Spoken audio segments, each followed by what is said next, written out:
Alright, so we're holding tonight with Parashat Tetzave. I'm assuming that many of you, or at least some of you, have been to Disneyland. So if I were to ask you, can you summarize what Disneyland is all about? It's a little bit difficult because there are so many rides. But perhaps there's one word for it: fun. It's all about having fun. The reason why I asked you about Disneyland is because sometimes people are not even aware what something is all about. They just partake, they just go for the fun. They don't realize what goes into something, how much work and how much talent went into creating all those rides. So it's hard for them to really see too much detail. For them, the big picture is fun. In Parashat Terumah and Tetzave, there's a lot of detail. Is it possible to summarize it? The answer is yes. The rabbis wish to summarize for us what the purpose of creation is. They don't really tell us the entire purpose. That is something that only God knows. But they do say that if we were to summarize what our eyes can see, from what we know, we would say that Ha'olam omed al shlosha dvarim, that the world stands on three things. It stands on Torah, on Avodah, and Gelut Chasadim. It stands on the study of Torah, on abiding by the mitzvot of the Torah.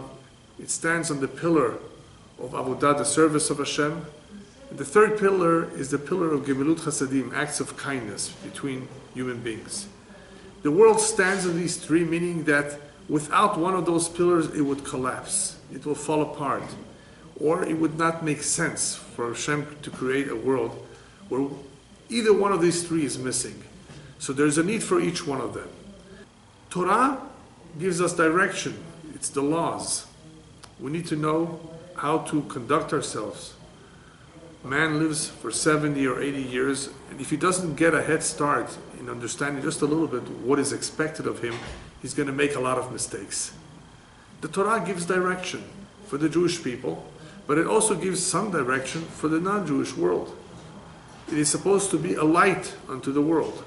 A light meaning something that will illuminate, something that will show them what life is meant to be. Meant to be. Why do I say meant to be? Because if we were to leave the human being on his own, without giving him direction, he would pretty much behave like an animal. As it is, many human beings behave worse than animals. But if we were to give him some sort of direction and tell him, listen, life is purposeful, life is really meaningful, there's really a lot that one can accomplish that can be beneficial for the human being and for the entire world. Not only during your lifetime, but for the future generations. What we would be accomplishing is hopefully shaping his perspective, giving the human being a clearer perspective. The problem, of course, is that there's a lot of religions and a lot of guides and a lot of laws, and everybody seems to excuse themselves. Well, which one should I follow? Well, that's not an excuse, because for those of us who understand what a neshama is, a soul, the spiritual soul, we realize that man is endowed with basic understanding of the difference between right and wrong, even without laws. It's just that if he's not guided, then he's wild. And a wild animal, as you know, unless you tame him somehow or train him, will act in a very, very wild way. So the human being, if you just give him a little bit of guidance, he has the potential to turn out to be a completely different type of creature than without direction. Some people are good by nature, they're born like that, or it's their upbringing, whatever you may call it, that there's no doubt in the world that if you give him some sort of direction and point out what is really important in life, early on in his life, it will make a big difference. His marriage might be even better because of that training, because of the upbringing, because of what the parents taught him, the values that they shared with him. All of these things make a difference. So when the rabbis tell us the world stands on three pillars, they mean, listen, it's a fact that if people, human beings, held on to these three, lived by them, the world would be a much better place. So Torah is guidance. Avodah is our connection with God. It's very important that one be connected with Hashem, even though some people claim they can live without God. They don't realize that they're not living by themselves. They live in a society. So even if they somehow succeed without having religion in their life, to be good people, to be kind-hearted, but what about everybody else? So it's not a good excuse to say, oh, I can do without it. Well, yeah, what about the rest of society? Society as a whole needs to be regulated. It needs laws, we realize that. And it needs a connection with Hashem. It needs that avodah, the service of Hashem, which includes prayer. It includes various other rituals that we perform. And number 3, I think is the easiest one to understand. Gemilut Chasadim, acts of kindness, is very important because people are not here just for themselves. We live together with other people. We cannot be selfish. And if we were to pay close attention to what is going on in creation itself, we would see that God is kind and does for us so much, and He wants us to emulate Him. And all of these 3 pillars, therefore, we see a little bit of what Hashem expects of us. Pillars meaning that this is what holds the world. This is what Hashem expects of us to support and to pursue. Last week we began to talk a little bit about the Mishkan. So the building of the Mishkan in reality is an introduction. It's an introduction to this Avodat Hashem, to the service of Hashem. In Parashat Tetzave, however, we see much more detail as far as the garments of the Kohanim, the Bigdei HaKehuna. How they were fashioned, what material was used. The Kohen Gadol, the high priest, had 8, the Kohen Idiot had only 4. It's very interesting. A lot of people, by the way, are bored by this. They don't find this interesting. That is why I call the series, the lessons and the moral teachings of the Parasha, because we're not just going to be talking about the words or the description. We want the meaning, we want the lessons. What can be learned from this? There's a lot of that we can learn from. There's a lot of depth to every detail. But in an hour's time, there's only so much that we can do. But the idea behind the clothes is that these were, you can look at it as uniforms. We all know what uniforms are. But we don't necessarily understand why uniforms are important. Why are they necessary? We just got used to it. We see them in schools. People have uniforms. We see police having pretty much a uniform. The army has a certain uniform of sorts. So we know what they're like. We don't really know why they're necessary. Bigdei HaKehuna, the clothing that the Kohanim wore, had great significance. Not only were they important for the service, if they were missing, if the Kohen was missing one of them, the whole service, that whole job that he was doing is disqualified. It's a big sin. So it's not just a uniform. It is very, very important that the service, this Avodat Hashem that we're calling, in the temple or in the Mishkan, be done with this Bigdei HaKehuna. Why? Why is it so important? So what is a uniform? A uniform, in its most basic, I guess, description of what it represents is, it reminds us of our job, of our responsibility. The most basic way of understanding it, this is what it's intended to do. There's of course a uniform that the kids wear in school, what it's just to keep them all the same. That is slightly different type of uniform. Here we're talking about a uniform in an official position that is intended to remind the one who's wearing it, pay close attention to what you're doing. You have a very big responsibility. You have a very important job. And if you look at the Torah, when the Torah gives instructions to make these uniforms, this clothing, it tells us that they're intended to be lechavod u'letifaret. They're intended to be for the honor and for the glory or for the beauty. What honor and what glory or beauty? For the honor of the Kohen, to remind him, you have a very important job. Don't think that you are a janitor. You are a Kohen. You are entrusted with a job that represents the entire Jewish people. You are their representative. You are their emissary. And everybody's hoping that you do the right job, that you do it right. So it's lechavod. It's to remind the Kohen, don't be mezalzel. Don't look down, be disrespectful. Don't think of it, it doesn't pay too much. Look at the job I have. I'm working so hard with animals, sacrifices, and similar tasks. No, this is lechavod. So the kavod is intended for the Kohen to remember that his job is important, and letifaret is intended for us, for the Jewish people, to see the beauty in this begadim, in this garment, and to remind us this is something that we should look up to. This is something that we should value. This is not just something hocus pocus. This is really, really significant. It makes a difference. So that is why there's detail that goes into the garments. The garments are beautiful and they're important. You have to wear them during the time that one is involved in the Avodat Hashem. Why does a Kohen have to be reminded? Does he need to be reminded? He knows he's a Kohen. His father was a Kohen. Why would he need to be reminded of what he's doing? After a while, you would assume that he just knows it inside out. He knows it by heart, as they say in English, with his eyes closed. So what does he need a reminder for? In halakha, in Judaism, Judaic law, there's a concept that comes up from time to time called hesech hadat. Hesech hadat means distraction. I think that's the best way to translate those words. To be distracted. You have to be careful not to be distracted at certain times when you're involved in certain mitzvot because you want to be focused. You don't want to, for example, answer the phone between putting on your tefillin on the hand and the tefillin on the head. That's not only a hesech hadat, a form of distraction, that is a real interruption that should not be there. So we don't look at our phones. We should not, for sure, not answer the phone unless it's an emergency. There are certain things that we don't do when we're involved or occupied with something so important like prayer. You're talking to him. And it's disrespectful to answer the phone at that time. It's very simple, but some people just got so used to it these days that everybody carries a cell phone, as opposed to the olden days that you had to go to a booth or you had to go to your home to dial.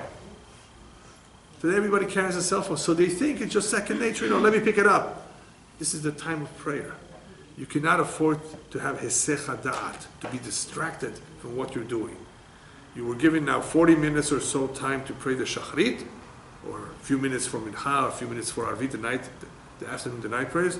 Make good use of them, because if you're not focused, your prayer is not going to be a good prayer. Very simple. If you're focused, you have kavanah, you have intent, you mean the words you say, it makes a world of a difference.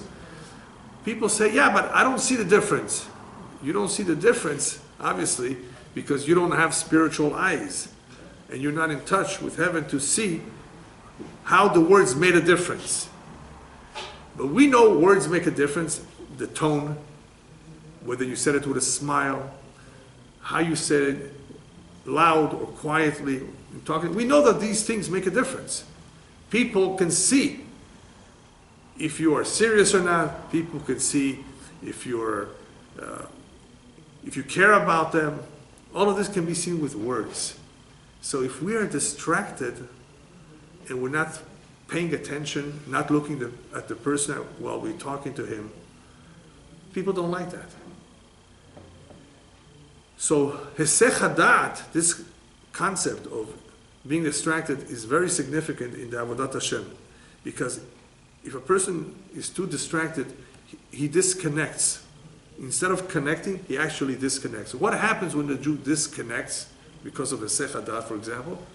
Then everything that he's doing that once upon a time was beautiful and nice becomes ritual, becomes shigra, it becomes a habit. When something becomes a habit, some habits are good, but when these kind of things that are very important, undim berumo shel olam, they are pillars.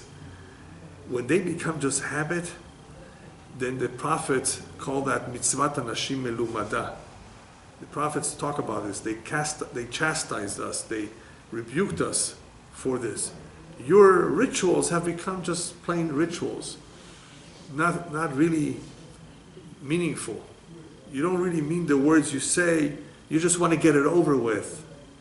That's the impression that a lot of Kohanim, even priests during the temple times, at certain times, that is the impression that they gave.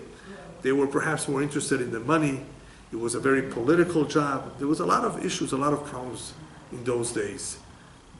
That's why it's no wonder that the first and second temple were destroyed for different reasons. Nonetheless, it could not go on that way because Hashem said, that's not the kind of house I had in mind, where you're not focused on what you're supposed to do.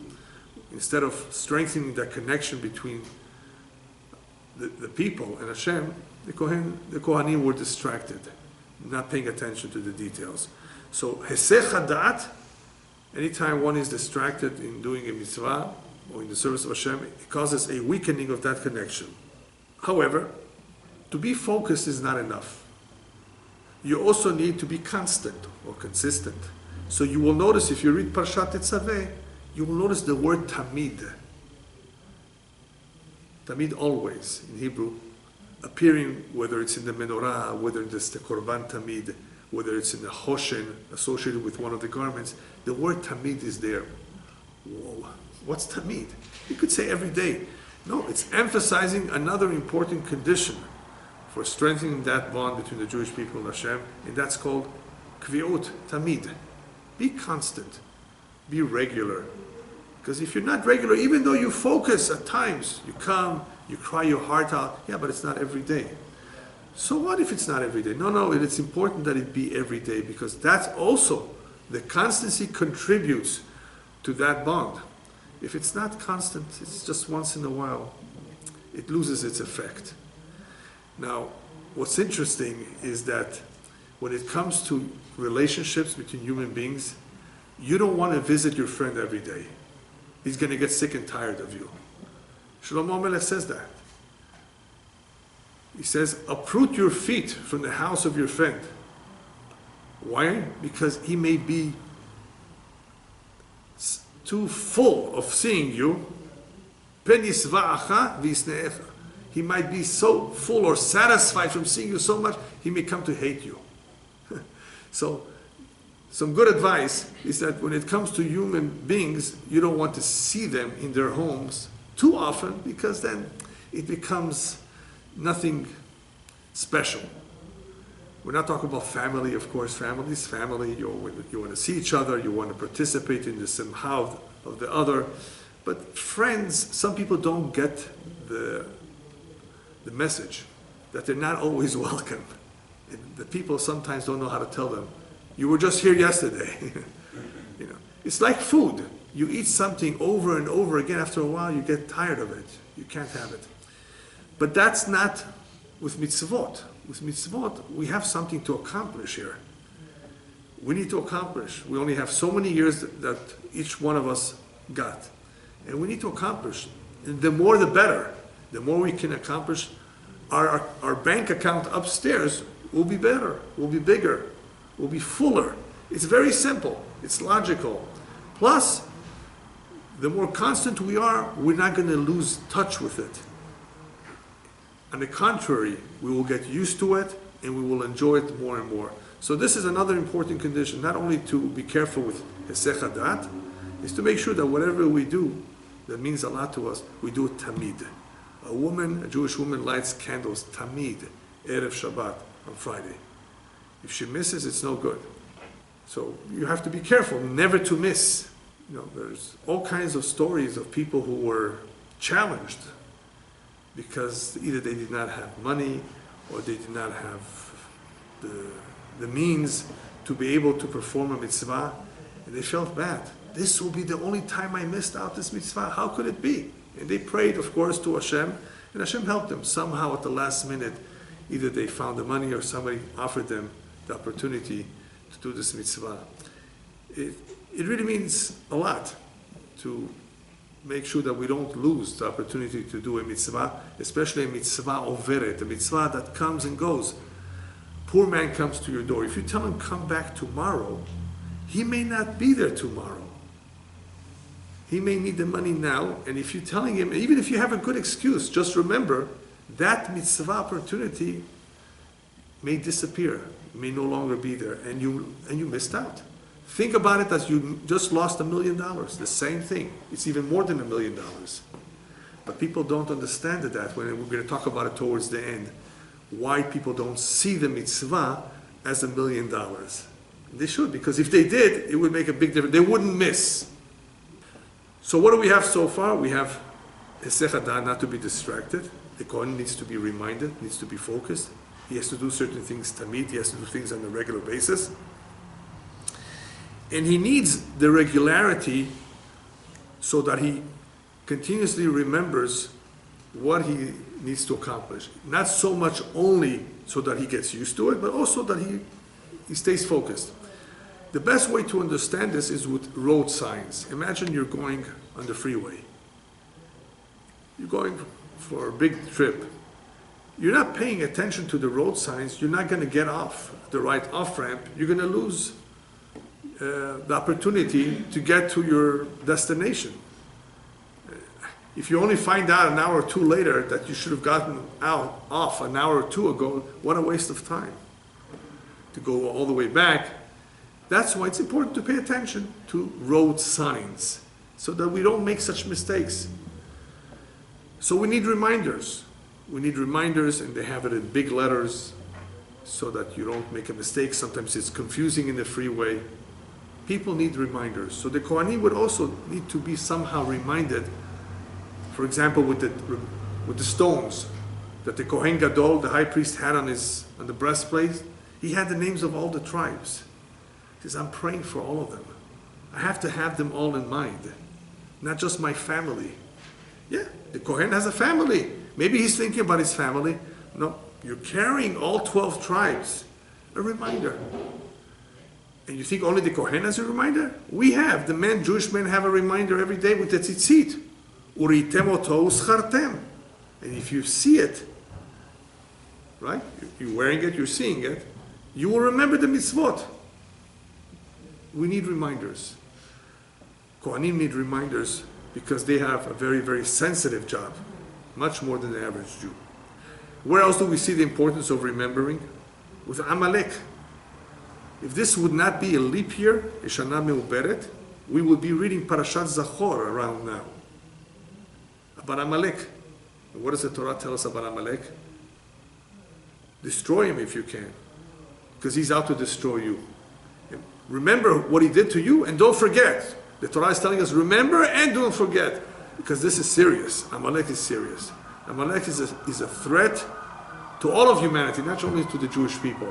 Why do we have the mitzvah to get rid of Amalek? Because he's out to get us more than anybody else. Because what we represent, he hates. He doesn't like it. He stands in opposition to what we represent. Service of Hashem, mitzvot and ma'asim tovim, be nice, be good.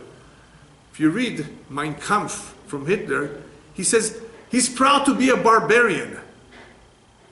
They're proud, those that follow that philosophy, proud of being barbarians.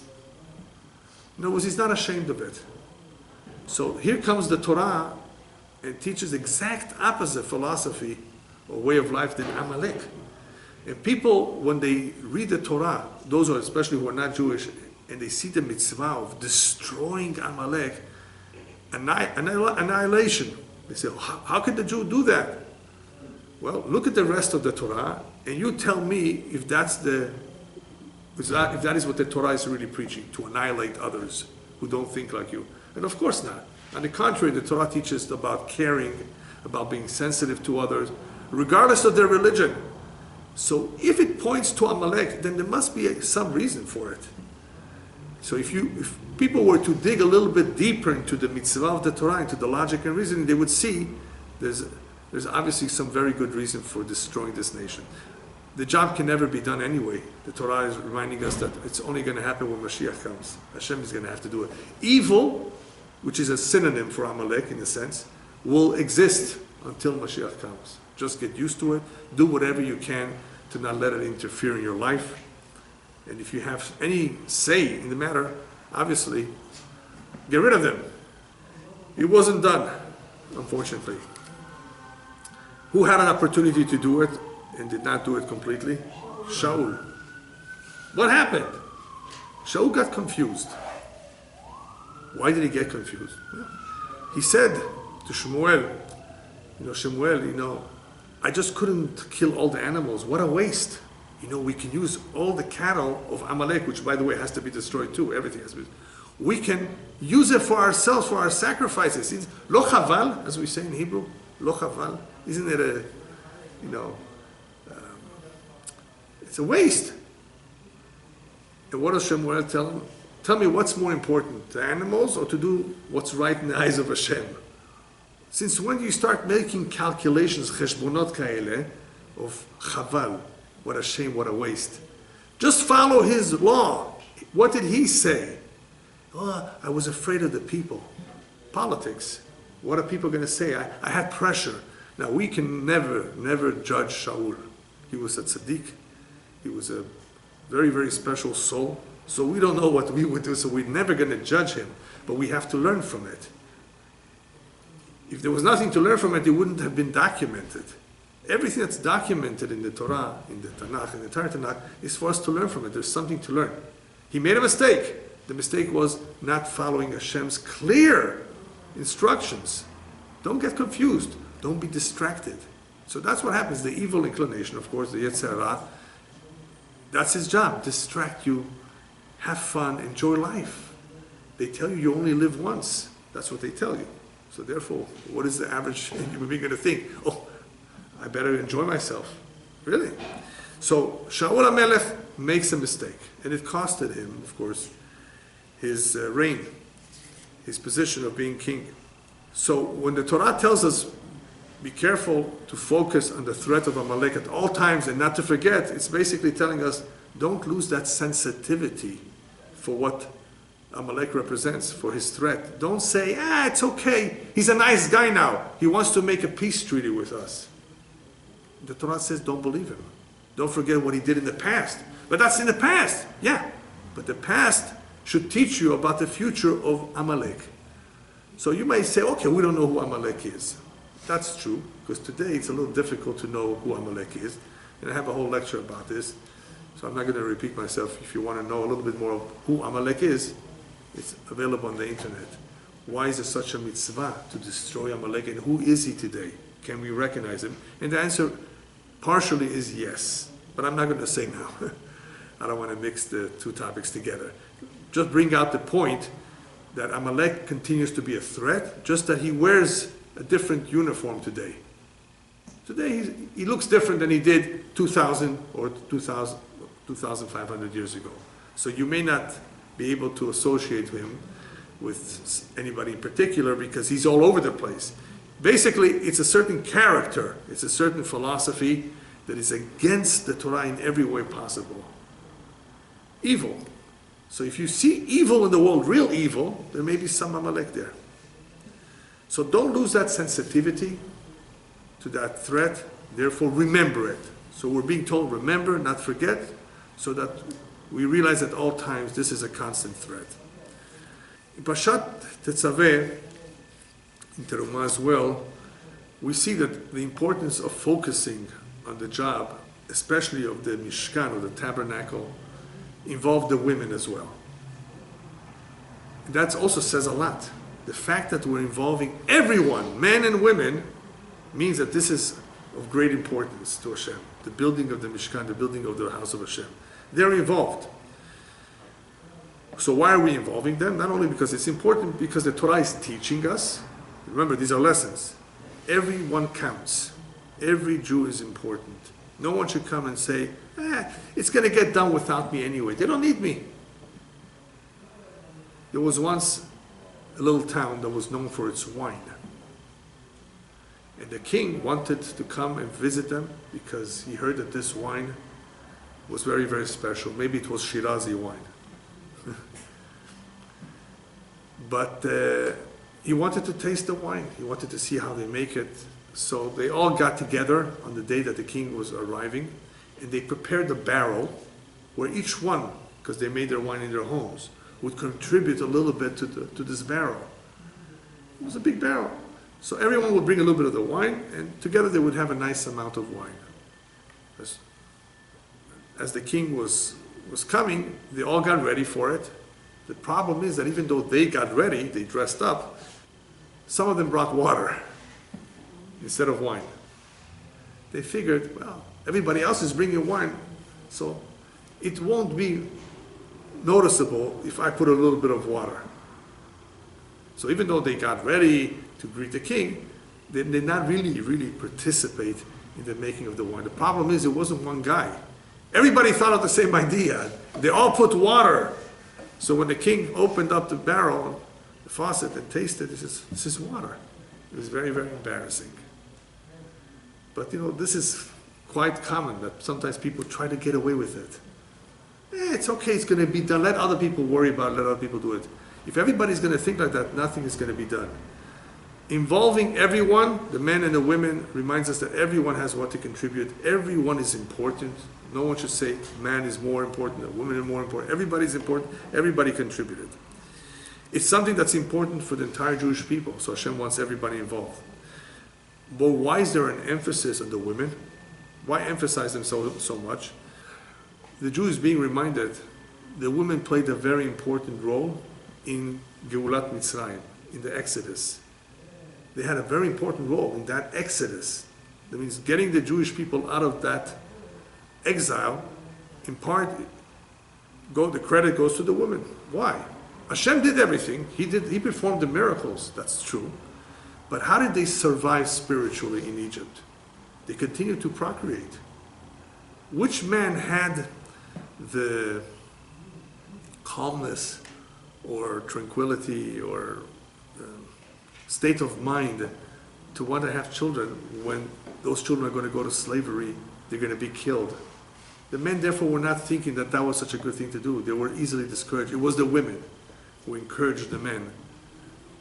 Let's continue having a family. This is our future. And of course we have a tradition that one of these days we're going to come out anyway. Because of their encouragement, they continue to procreate. So they get credit. They get credit, the rabbis tell us, also for raising children because the husbands are not always around the home. Who takes care of raising the children, sending them to school? Women, many times. In some countries, like in Iran, sometimes the father would be away from the home for 6 months, right? Yeah, right? 6 months. They used to travel, I think, by donkey. Far distances, selling the shmatas, as we call them in Yiddish, selling the wares to all faraway towns. And Iran is a big country.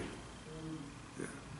So they would take months to come home. Who would take care of the kids? The mothers.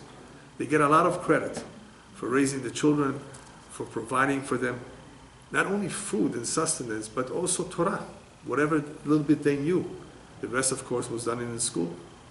They, of course, have the job as much as possible to encourage their husbands today, too.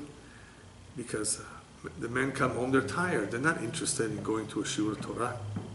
On their own, they may not do it. So it's up to the wife to give that encouragement to the husband.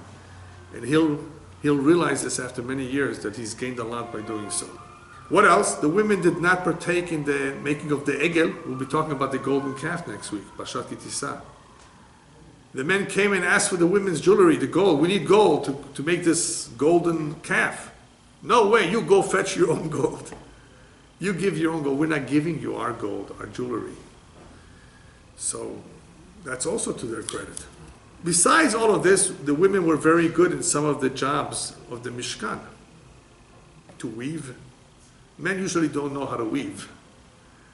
It was more of a woman's job. So a lot of the functions and the jobs in putting together the Mishkan, not the service later on, but in putting together the Mishkan, involved women. What do we see from this? Just a quick idea. In Judaism, men and women are equal, but they're different.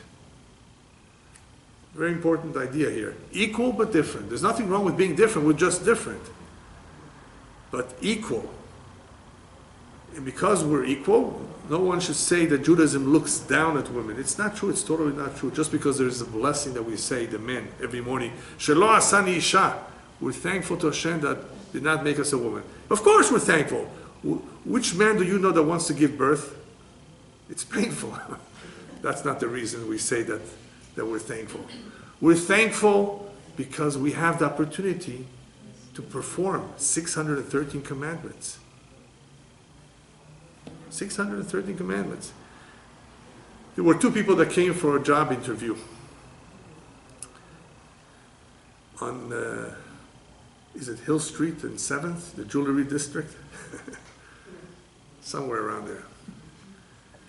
And they want to be, how do you call them, those that work on commission? Brokers. They want to be brokers. Okay.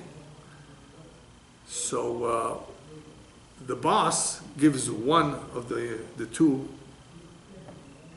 10 diamonds. Go sell. And the other one he only gives 2. The one who got 10 complains, you gave me more than you gave the other one. Why so much? It's harder work. You gave me more than you gave the other one. He says, you fool. You can make more money. You don't understand what you got in your hand. 10 diamonds. You can make more than that guy. You should be happy, not complain that you got more, so much, and so, right? People don't understand that we're talking about mitzvot here. 613, yes, we're happy and proud that we were assigned with that job because of the nature of man to do the mitzvot, whereas women do other things as well. So it's not about being disrespectful or looking down at those that don't have those opportunities. They have a different function, a different job. And we have a different function, that's all. We just have to show that we are proud. We have to remember that every morning. We remind ourselves, be happy that you were chosen to follow the Torah, that you were chosen amongst the nations to be an example for others. Be happy and proud of that. That's all we're saying. We're not saying others are worse, others are bad, others are not good. We're not saying anything like that. The Jew is being reminded who he is, who he should aim to be. That's all.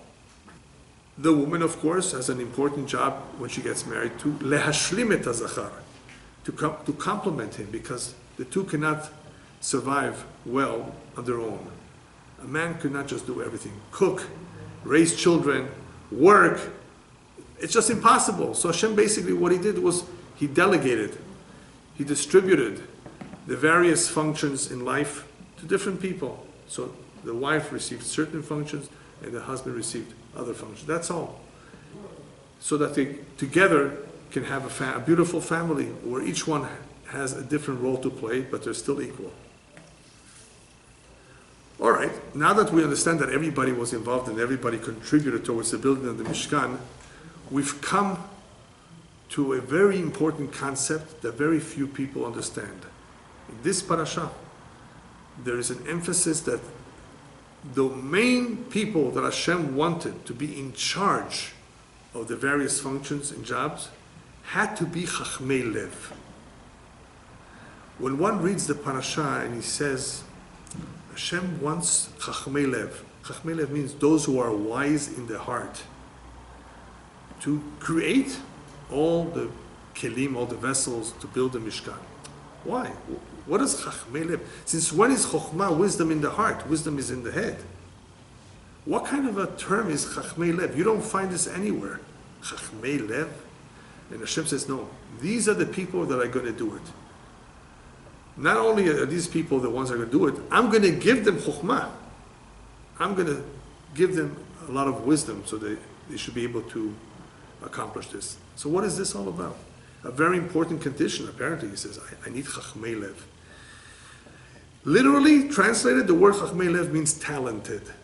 Oh, that's something that we can relate to. Of course, you need talent to make that menorah, that shulchan. You need a lot of talent. They didn't go to college. They were slaves in Egypt. How should they know how to build such a beautiful Mishkan? If you read all the details, it's incredible. How? So Hashem says, I'm going to choose the best people for this job. They're all going to contribute. Everybody's going to have a part of this very important and beautiful mitzvah. Yes. But the main people in charge are going to be Chachmei Lev. Talented people. But why are they being called Chachmei Lev? First of all, we're being reminded here by the words, Asher miletiv ruach chokhmah, that I filled him with chokhmah, with wisdom, that this talent is a gift from Shamayim. Whenever you see somebody who's very talented in some area, it could be music, it could be a voice, You could be an artist, painter, or whatever. It's a gift, mishamayim. Even though obviously we can learn certain things, but it's never the same. Try, unless you're very talented in art, try to make a Mona Lisa one of these days. And I give you 10 years to do it. 10 years! I don't think too many people can do it. And it doesn't have to be the Mona Lisa, just use that as it could be any beautiful painting. Unless you're really born like that, with the talent, with the skills to create something like that, it's very difficult to even learn.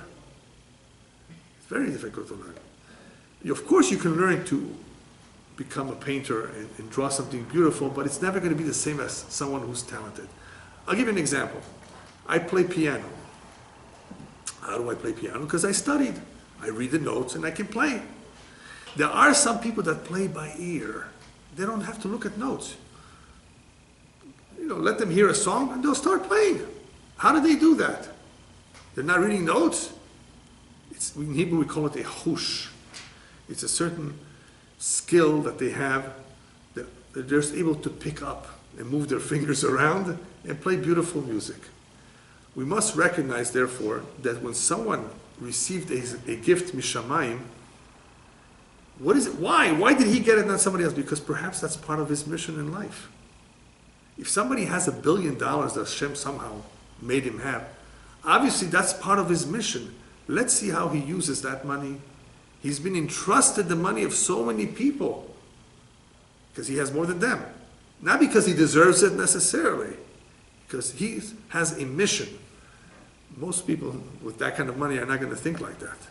Oh, I worked hard for it. Or he might say, I was lucky. Yeah, because there's no connection to Hashem.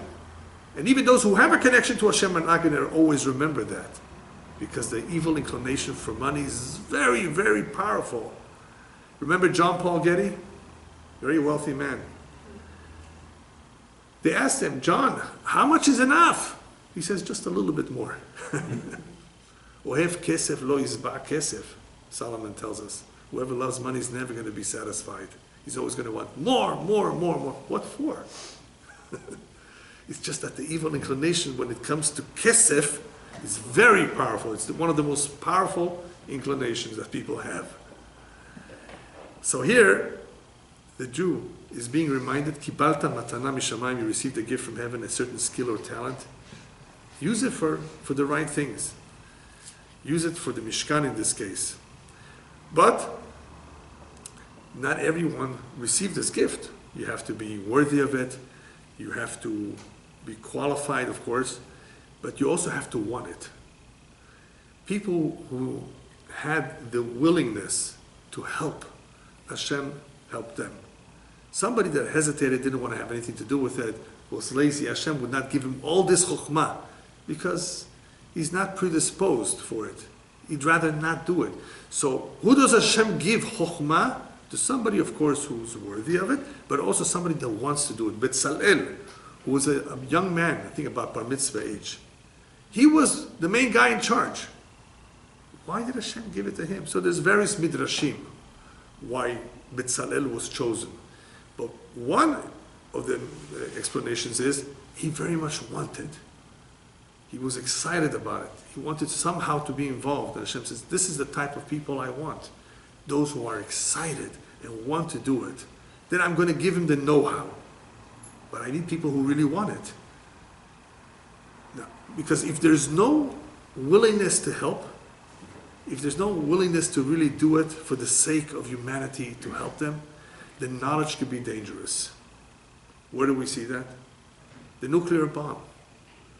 The nuclear bomb is a very, very destructive power that did not exist in the same way years ago.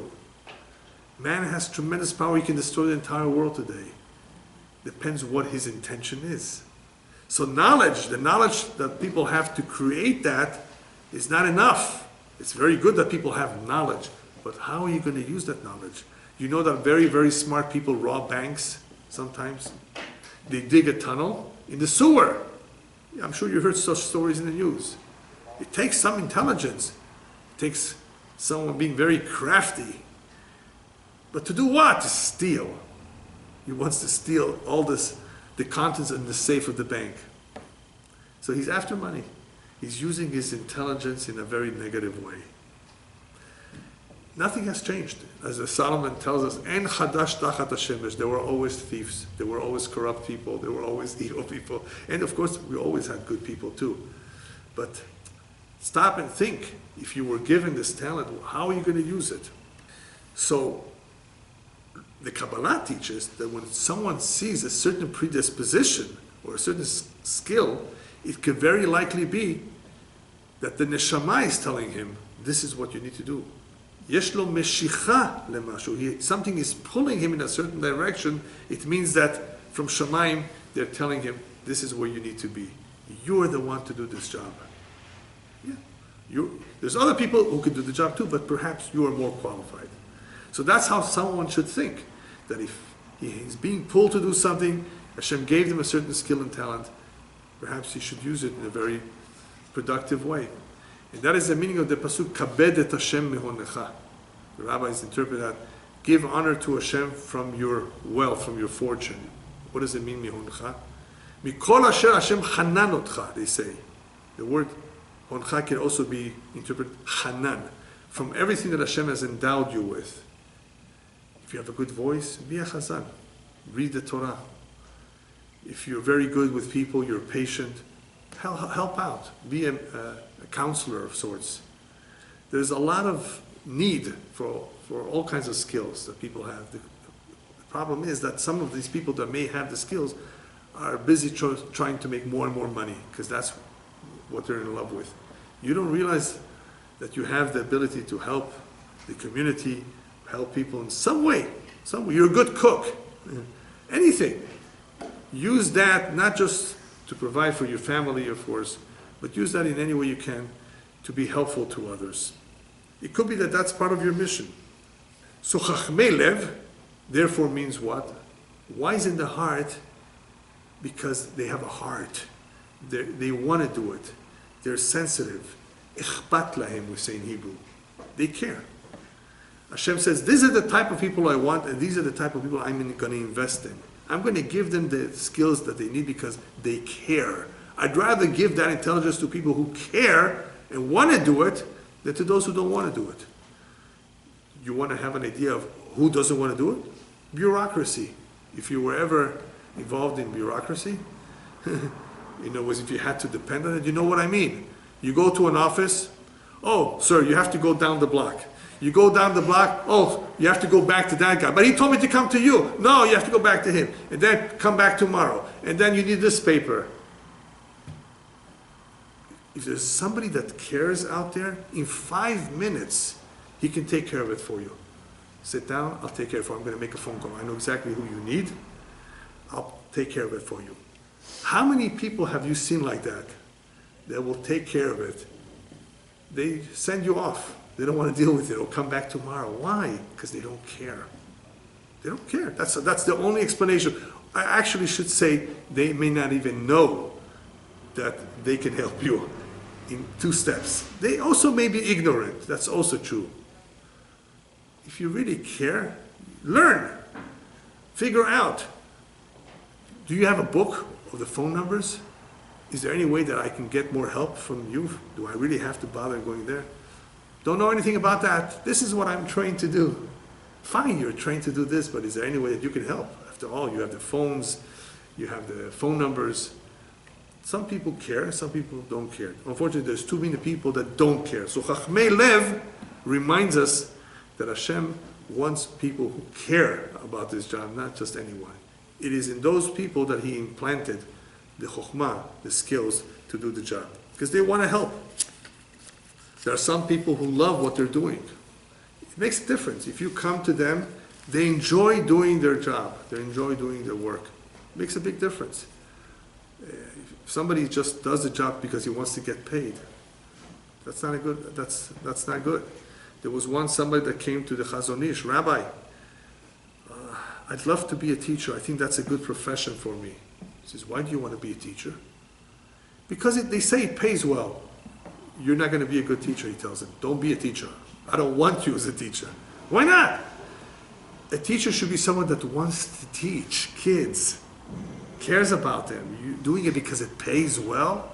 I think this is a classic example, really, of somebody that doesn't really have the kids in mind so much. He gave it away. He actually gave away the reason of why he wants to be a teacher, which is the wrong reasons. The more we care about something, the more we invest in it, the more we will be successful because we will have the patience to do it. We will not get tired of it. And the same applies to marriage. Have you ever seen a Chatan and Kala, the groom and the bride, go to a chuppah thinking of getting divorced? No. Usually when two go to the chuppah, they want to be successful. They want to really be a good team. They want to raise a family. I think that's the normal healthy thoughts that a couple should have under the chuppah. They like each other. They care about each other. Then what happens? Why does it weaken later on in life? There's a lot of reasons, of course. But it wouldn't happen so easily if the couple said to each other, we're going to do whatever it takes to succeed. Even though you have this kind of a background and I have this kind of a background, we're very, very different, but you know what? We're going to make it work. If the two people think like that, then of course they're going to make it work. But not everybody thinks that way because they're thinking more about what is there in this for me? Instead of how we, use the word we instead of me. How are we going to make this work? We both care. We want to both succeed. It's very, very sad, but the reality is the majority of divorces is indicative that marriages have failed. People have failed in doing what they could have done better. It's usually not indicative that they were the wrong match to begin with. No, matches are made in heaven. Most of the time you married the right one. Most of the time you married the exact person that you were supposed to marry. It doesn't mean that she or he is perfect. Of course not. No one is perfect. There could be challenges ahead. People sometimes are stuck with a partner that is not healthy, even though they're good, but they're not healthy. That's a challenge too. What if you married a man that doesn't have too much bacht? You understand, right? What happens if he's not so lucky? That's it. I'm leaving him. But he's a kind guy. He's such a sensitive soul. He's a good father. So he doesn't have so much luck. So what?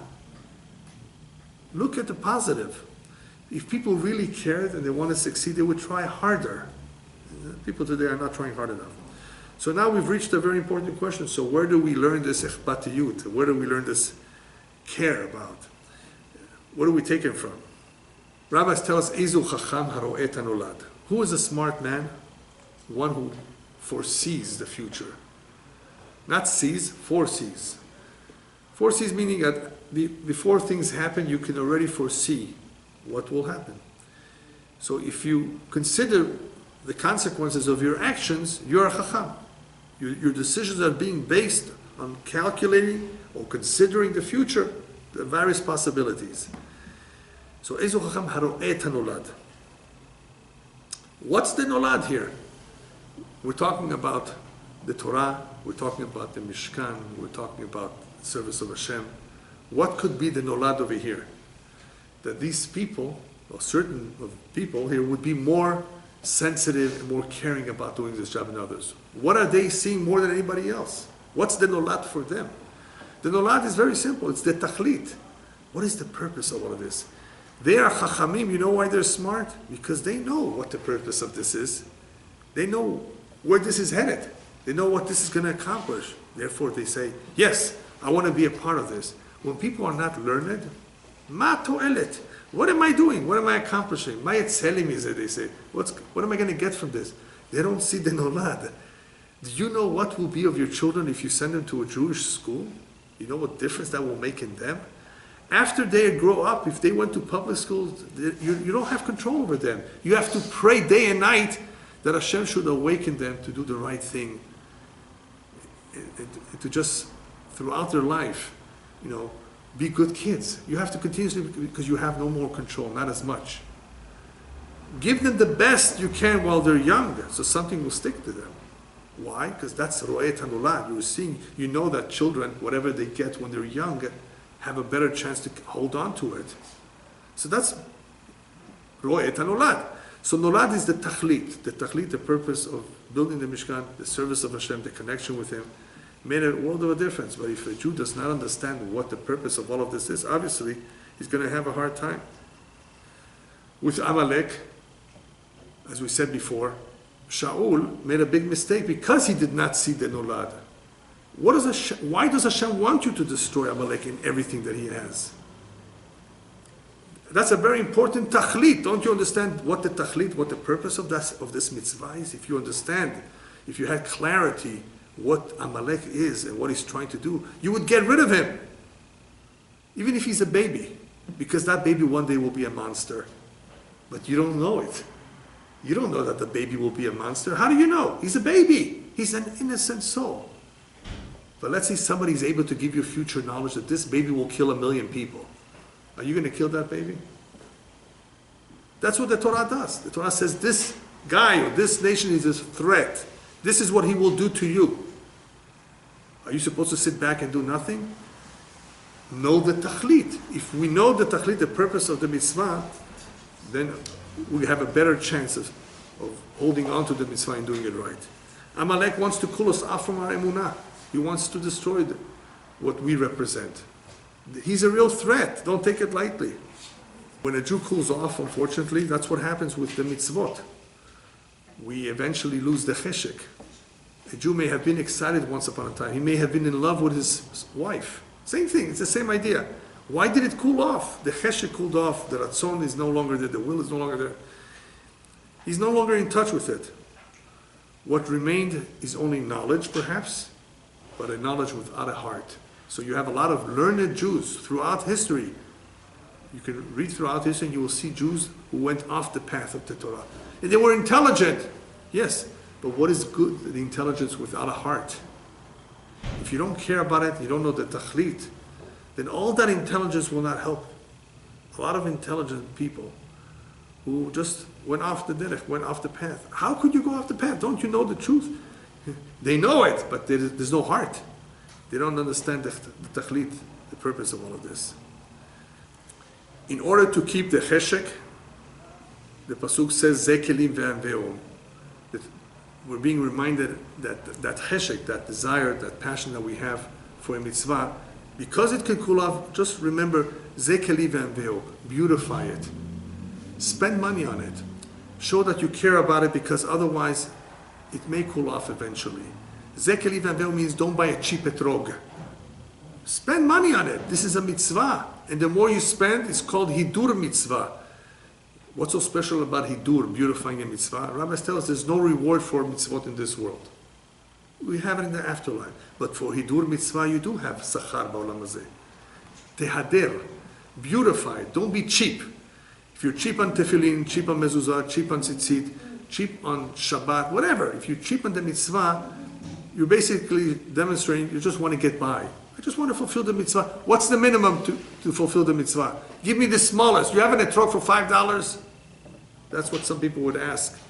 Etrog for $5? Don't you want the most beautiful one for $100, $150? If you have the money, of course. Don't be cheap. Because when you are beautifying the mitzvah, as the garments were beautified, it leaves an impression. It leaves a very, very strong impression, and that's what helps the cheshek stay intact, because ata mehader, you're beautifying the mitzvot. People sometimes have the habit of beautifying the external, but inside they're not beautiful. That's called tzviut, that's called hypocrisy. That's obviously not good. When we're talking about beautifying something, is making sure that you're beautiful from the inside too. Otherwise, to show off that you bought this big etrog, and the inside is rotten, it's no good. So the Torah is emphasizing to us that to make sure that the outside and the inside are both the same. They're both beautiful. I want to finish with a very important idea that a Jew can see how much they love him upstairs by how much he loves the mitzvot. If you want to know how much they love you, how much they really care about you, ask yourself, how much do you love the mitzvot? If a Jew is excited to perform the mitzvot, he's always looking forward to it, that's a sign that upstairs they're happy with him too. Very easy. It's very easy to figure that out. How excited are you about the mitzvot? If one is not so excited, it's obviously not a good sign. Let me share with you a quick story that I heard from Rabbi Nissim Yagen Zechet Tzadik Livracha of blessed memory, many, many years ago. A very painful story. There was a very religious father who approached him somewhere in New York in a well-to-do community. He says, Rabbi, I have a question for you. This is a religious Jew. You see that man across from me sitting in the shul? We're both same age. We both have kids. We raised a family, Baruch Hashem, in the same community. They went to the same school. We're both observant. Why is it that that man's son, when he grew up and finished high school, decided to continue his studies in the yeshiva in Israel, and my son, when he finished high school, decided to be a priest? What that means is that he decided to let go of Judaism. How could it be? I have a black yarmulke, he says, so does he. Kosher kitchen, everything the same, pretty much the same. Why should that child choose that, which is beautiful? It's the right thing to do, and my son not. He was very pained by it. So the rabbi says, I'm not a prophet. I don't really know, but I can guess. When that father used to wake up in the morning to go to pray, and the son would see his father, and he would ask him, Dad, where are you going so early? He says, I'm going to pray to Hashem. You want to come with me? When that son saw his father making a sukkah, building it, Dad, what are you doing now? I'm already getting ready for Sukkot. Come and help me. We want to build a beautiful sukkah, a big sukkah. We're going to have a lot of guests. Anytime that son saw his father doing a mitzvah, he saw his father was very happy with it. As opposed to you, perhaps when you got up in the morning and your son asked you, Dad, where are you going? I have to go to pray. He's tired. Didn't tell his son, come with me. I have to. When you're building the sukkah, Dad, what are you doing? I have to build the sukkah. Where are you going? I have to go there. The son decided he doesn't have to. If every time you reacted to a mitzvah, to that which is holy and special, you have to, your son decided he doesn't have to. That other son saw the excitement in his father. And of course he was excited to continue to do what his father does. So how you relate to your children, the example you said, of course, is very important. You're about to plow a field. You're about to plant something. You're investing in a field. Aren't you going to plow it? Aren't you going to remove all the weeds? Otherwise, it won't grow well. People have to do a good job in plowing, in preparing the field. Part of plowing means working on ourselves, on our midot, on our character. Otherwise, if the kids see husband and wife fighting all the time, once in a while it's okay. All the time, it's not good. Because that's what they're going to see. That's going to influence them.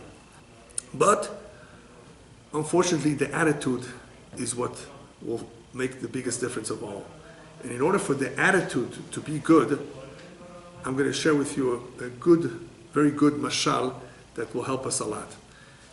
Similar to the one I told you before with the diamonds, there was once a guy who arrived at a hotel with his diamonds. And you know, in some hotels they have bellboys. And the bellboy takes your luggage, comes to your room, you give him a tip. When the bellboy came to this diamond dealer's room to collect his tip and to deliver him his luggage, he came sweating. Sweating. You owe me a big tip. What big tip?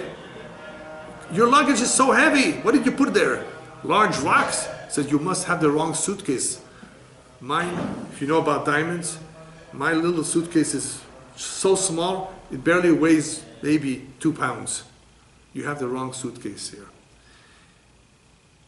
When one deals with mitzvot, if one complains, kashe liyot Yehudi, as they say in Yiddish, is schwer zu sein naiv. Some people complain, it's so hard to be Jewish.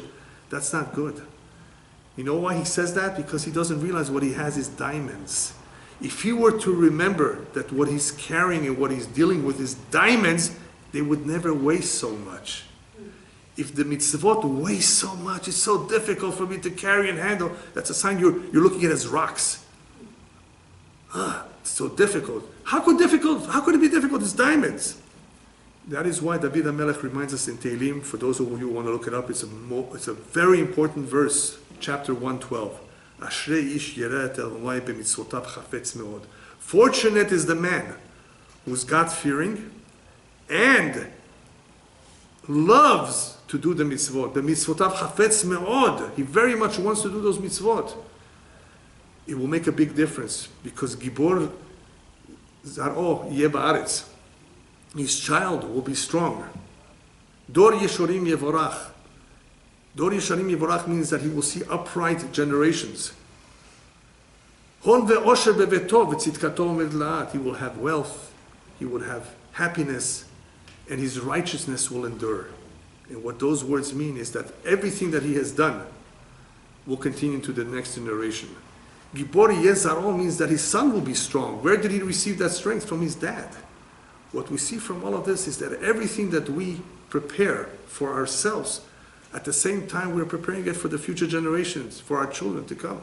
That cheshek, that desire, that interest, that care, that sensitivity, it's for us too, of course. We want to be like that all our life, but at the same time we want our children to have that, to inherit that.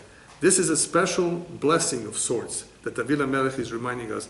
If you are chafetz me'od to do the mitzvot of Hashem, then Bezrat Hashem your children will do as well. Amen.